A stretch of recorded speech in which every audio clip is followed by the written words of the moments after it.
Hello everyone, and welcome to another update on the Ark and the Darkness movie. For those of you who are new here, links are in the description below on where you can go to find out more about this Bible-based film that'll be out in theaters next year, as well as how to download the wallpaper that you're seeing in front of you.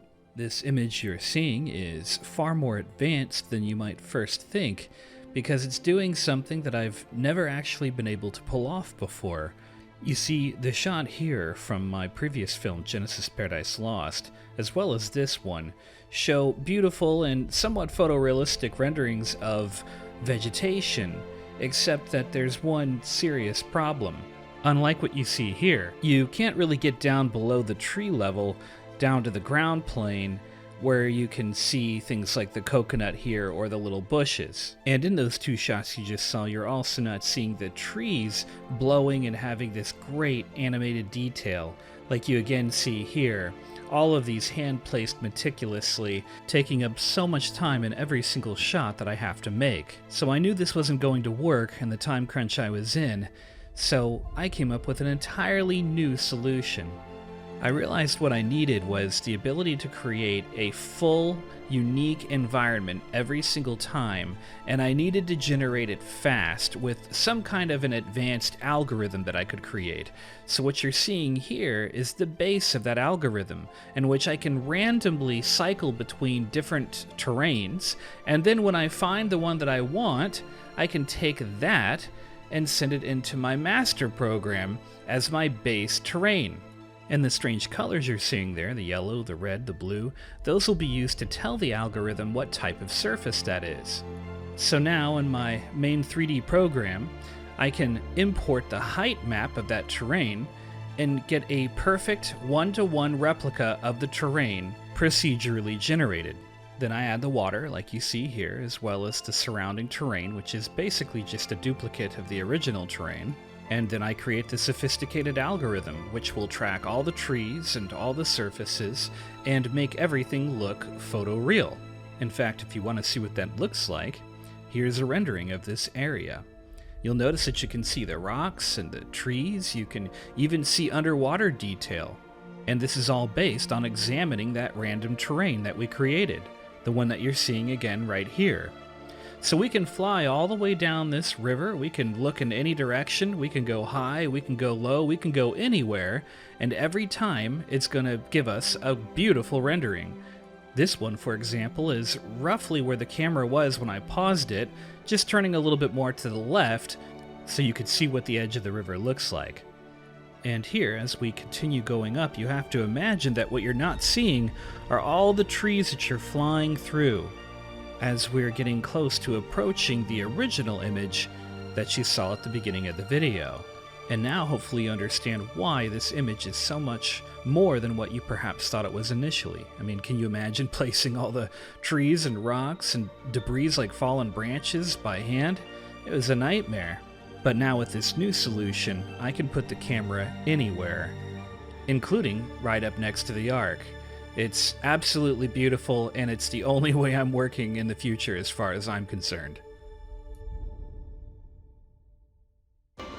So a very kind donor gave us a donation to be able to get the OptiTrack motion capture system, of which all these wires right here go out of the server room, and then I'll show you where they go to. So you can see here on the screen, by the way, that we've got Rachel and Daniel who are doing characters right now, motion capture characters, and you'll notice how much space they actually have to operate in. And that is because this is the space right here. We've got all these cameras installed up here, so you see that one, and that one, and that one. All the green glowing lights are cameras, and all the cameras in 360 degrees, even right here, are capturing all the little balls on their suits. And these balls are reflective, and they reflect back into the camera, and then over here they can actually see what it is that they're doing on camera. And so you'll notice that the system is solving right now the dots into what you call rigs, and these rigs become people. And it even can tell who the shorter one is and who the taller one is when they stand next to each other, so the information's perfect. Down here you can see how all 12 cameras are tracking all of the points. And then what they do is they triangulate the points together, and that's how they know each point is correlating to a certain part of their body, right down to less than a millimeter of accuracy. So this is the awesome motion capture system. Thank you. You know who you are, who donated. We are so grateful for this. It's completely awesome. We can do 2, 3 characters or even more. They can do essentially, yes, they can break dance. I'm sure there was a lot of pre-flood world breakdancing going on. Yeah, we got a camera out here too, so that we can actually capture all this, which is cool. And yeah, this is how we're rolling. Bunch of goofsters over here who are playing all the roles of Noah and the family and all the people in the pre-flood world. This is how we do it.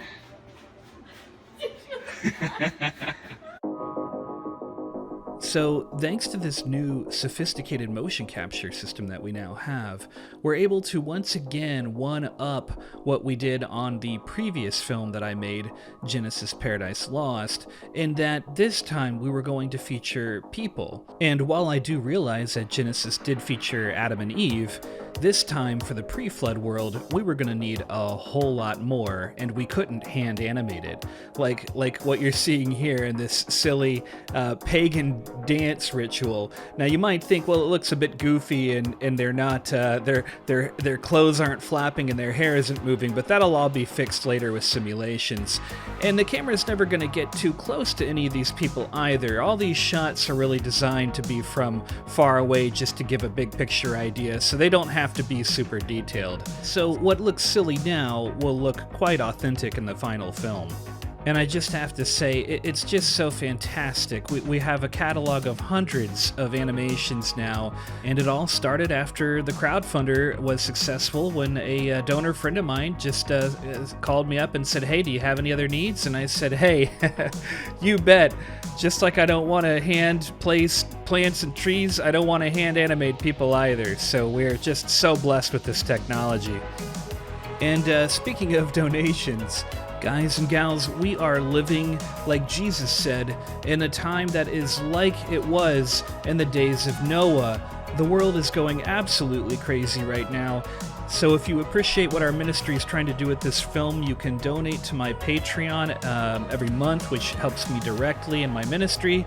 Or here, you can actually donate to the Indiegogo campaign. Even though it ended, all funds that are sent into it are still greatly appreciated and utilized for expanding and making the film even better. So those links are in the description down below. Please consider supporting us. Guys, we are living, like Jesus said, in the last days that are like the days of Noah. Everything is upside down and left is right. You know what I'm talking about. There's only so much I can mention here on YouTube because that's yet another thing that's happening to us is we're being censored everywhere. And I know, as I'm sure you do too, that there will soon come a time when the Bible is outlawed, when it's considered hate speech, when YouTube and all these other platforms kick us all out and cancel us. But in the meantime, we still have a voice right now. And it's my personal conviction, and if I'm being frank, I think it should be yours too, that we use every moment that we can with what little time we have left to proclaim the gospel and to help as many as we can to come out of the darkness that they have been plunged into. People are still getting saved. The time of the fullness of the Gentiles has not come in yet. We have not been raptured out yet, guys. So let's work as hard as we can for the Lord. And as Paul would say, redeem the time. The days are evil. So once again, please consider supporting our ministry.